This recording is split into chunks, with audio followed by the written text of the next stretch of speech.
So this is a session from a guy called Phil M. Jones.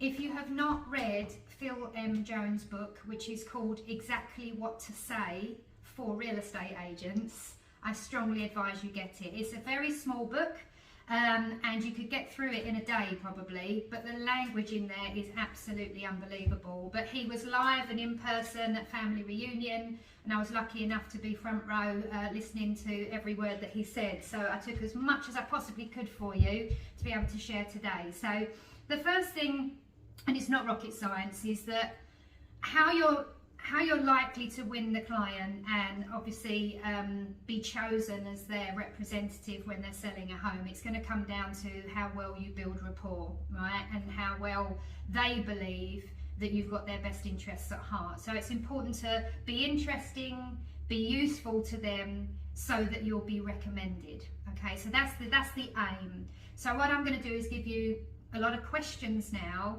that you can ask to show that you're very much interested in what they have to say, and that you know, you're the right person for them. So the important thing to remember is that you're there to help the person, not just to sell the house. Anybody can sell a house, not everybody can help the person. Okay, so you need to be curious enough to understand their circumstances. You need to care about what the people you care about at the end of the day.